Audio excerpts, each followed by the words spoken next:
Hey, welcome back to the library, man. This is the show where, you know what I mean? I talk about the books that I read, I review the books that I read, and the books that I listen to on Audible also.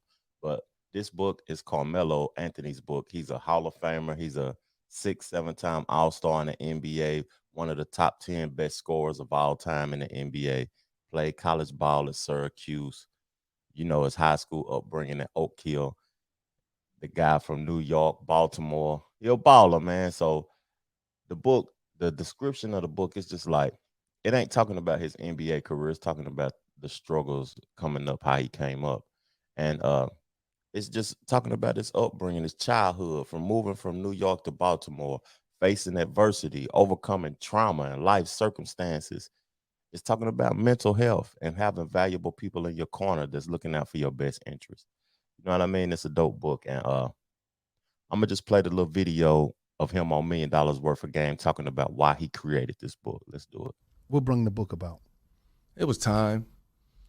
It was time, man. And I always want to tell my story, but I didn't know how to tell a story. I didn't know who was ready to hear that story. We need it.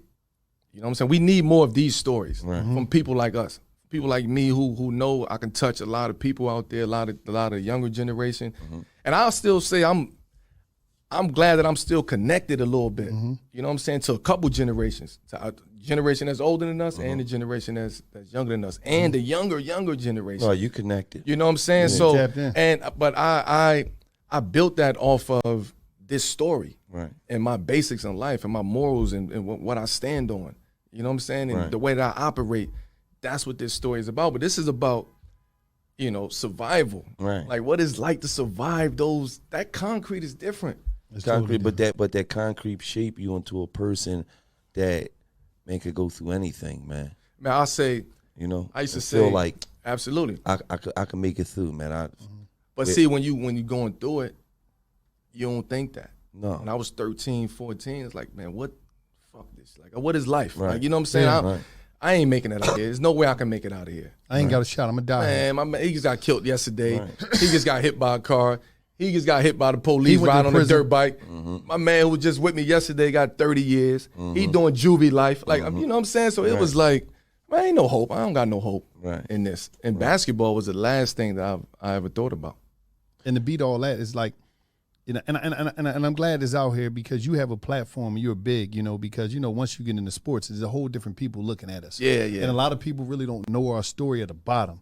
The story of the bottom of America is an extraordinary story. And I'm talking about it's a horrifying story. It's a horror movie. And just to see you sitting here on this Baltimore block to let them, because this book is going to educate. It ain't just for us. It's for people that's outside of us and outside of our culture. Yeah, I say, not to cut you off, I say, this is a universal message. Yes. It's not just for boys. It's not just for girls. It's not just for people in the hood. Everybody is going through some shit. Everybody trying to figure out how to survive their own situation in their own environment. This is what help you. Yep. This is a blueprint to how to make it, how to get out of there. But I'm telling you the stories. I got to get you the stories first. Right. Yes. And then you could get you get the flowers after that. Yeah. But what a lot of people don't understand is that niggas in the hood and niggas that's struggling financially ain't the only motherfuckers that got problems. Oh, no, they not. You think that way when you at the bottom. When you at the bottom and you can't, you ain't never been nowhere, you ain't never traveled nowhere, you don't know people that really got money. You feel like just having money is everything, and then you get around niggas. There was a couple of parts of this book that really intrigued me. And what was intriguing that Carmelo Anthony, he spoke highly of his father, but he never met him. He grew up without a father, and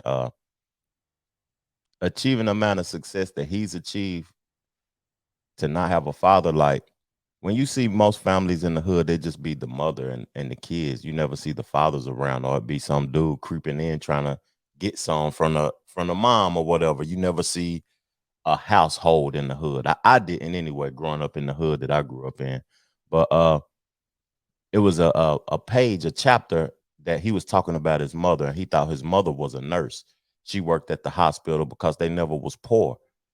And he went to the hospital to surprise her one day, and she was housekeeping. And he was going out, he was about to go to college and everything. He said that motivated him so bad that when he went on the court, he had to go to work. He had to go to work. He had to put in work because he didn't want to see his mother like that. And then also being in a going to a Catholic school and having different religious views than the people that was teaching at the school and how he was treated.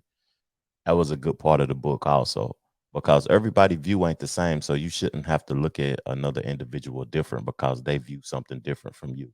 But here's an excerpt from the book of Carmelo speaking. He did his own audio version. He didn't have nobody else read it or whatever. He read his own book in the audio version. We all had to figure it out on our own. One of the main things that allowed me to cope was that I understood that everybody else in my neighborhood was going through the same things. We were guaranteed pain. Their brothers were being killed, their parents were overdosing, and they were living in darkness too. We lived in darkness as a community. I would never take joy in anybody else's pain, but the fact that we all went through that pain at the same time, dealing with the same kind of madness, let me know that I wasn't completely alone. I was determined not to let anybody find out about my depression. So I just took all of that pain and hid it. My brothers told me to never cry, luck never whine, and wood didn't play that. These were the rules to my world. I understood them and followed them religiously. Vulnerability was a big no-no in my community, and everybody was always okay with this. I mean, they might walk up to you saying things like, I know what you're going through, I lost my brother, or they killed my best friend, my uncle died of drugs. Even as they attempted to hug you, it was hard to get past that uncomfortable feeling of why this person being so nice to me. What do they really want? The type of trauma we had trained us to think that everybody around us, for the most part, only wanted to take and never truly want to help.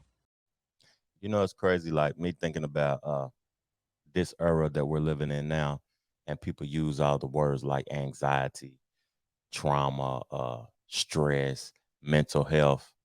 I can relate to Carmelo growing up back then. You was considered like weak or lame if you was dealing with something.